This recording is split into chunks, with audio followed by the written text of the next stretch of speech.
పోయినట్టుగా వాళ్ళు చేసిన ఏంటో వాళ్ళకు గుర్తు లేదు, వాళ్ళకు గుర్తు చేయాల్సిన అవసరం ఉంది.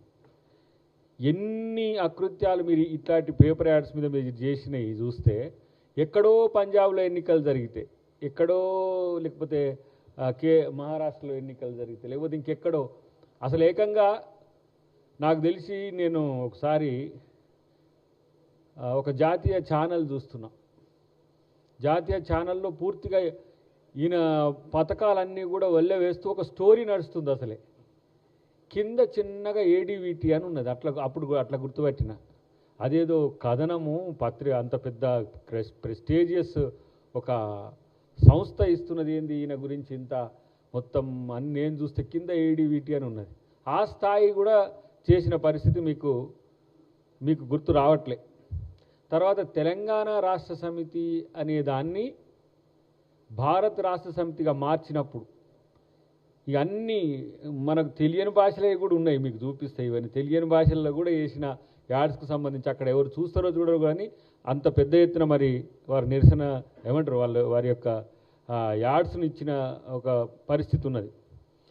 దాదాపు మేమొచ్చిన ఈ 2 ఏళ్లలో 1-2 సార్లు మాత్రమే మా ప్రభుత్వ పథకాల విషయంలో వివిధ రాష్ట్రాల్లో తెలియాలనే ఉద్దేశంతో కూడా చేసిన సంఘటనలు ఉన్నాయి, లేదని కాదు. మీలాగా ఇష్టం వచ్చినట్టుగా చేయడానికి, మీలాగా దుబారా చేయడానికి మా దగ్గర ఆర్థిక వనరులు కూడా ఇప్పుడు పరిమితంగా ఉండడం అది కారణం. అసలు ముఖ్యం ఏంటంటే ప్రతిదీ పొదుపుగా, ప్రతిదీ ఒక లెక్కతోని మాత్రమే చేయడానికి అవకాశం ఉంది. కానీ మీలాగా లక్షల కోట్ల అప్పు తీసుకొచ్చి ఇష్టం వచ్చినట్టుగా ఏదైనా చేయొచ్చు అన్నట్టుగా చేయడానికి మాకు అవకాశము కూడా లేదని చెప్పి మిత్రునికి తెలియజేస్తున్నా.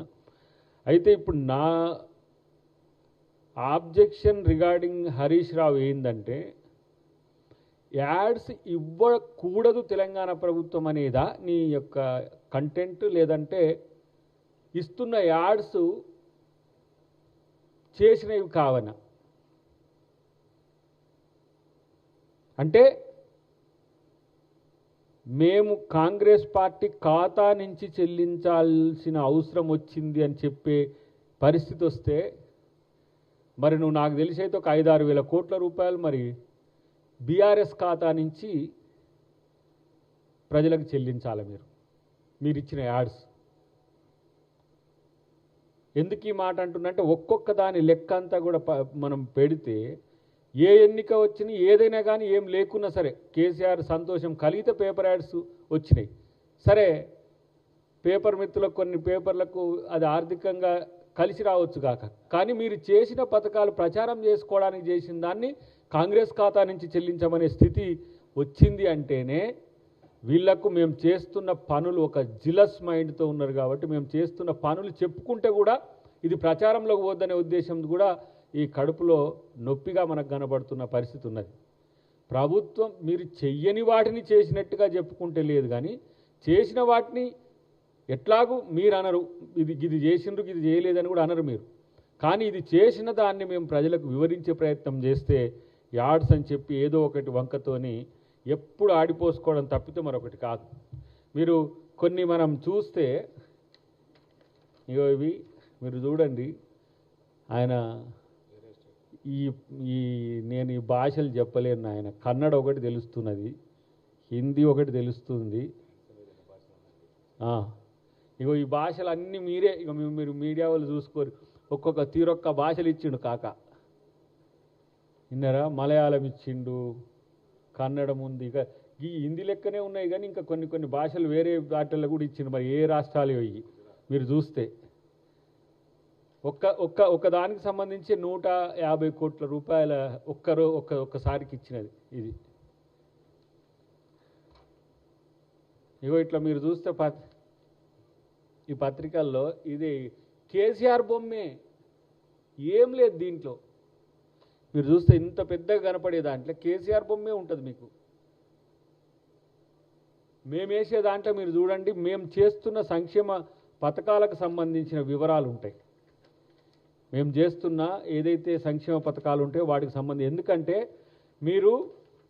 మేము ఉచిత కరెంట్ ఇస్తే ఉచిత కరెంటు గురించి మీరు ఎట్లాగ చెప్పరు, లేదు మేము ఫ్రీ బస్ ఇస్తే ఫ్రీ బస్కు సంబంధించి కూడా ఎలాంటివి చెప్పరు. ఏంటంటే ఫ్రీ బస్ ఇస్తే ఇంకా ఆటో వాళ్ళని ఏదో ఈరోజు రెచ్చగొట్టే ప్రయత్నం చేస్తున్నారు. ఇంకోటి ఏంటి, రైతు భరోసా ఇస్తే అసలు భరోసానే ఇస్తలేరన్నట్టుగా చెప్తూ ప్రయత్నం చేస్తున్నారు. రైతు రుణమాఫీ చేస్తే రుణమాఫీ కాలేదని చెప్తున్నారు. ఎన్ని రకాల అభివృద్ధి కార్యక్రమాలు వరుస పెట్టుకుంటూ పోతే ఎన్నో రకాల కార్యక్రమాలు చేస్తున్నప్పుడు ఎందుకు మీరు ఒక్క నిమిషం సార్ చెప్పండి.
ఈ ఫోన్ యొక్క సారాంశం కూడా ఏంటంటే, ఇంకా ఆయన ట్వీట్ చేసిండట,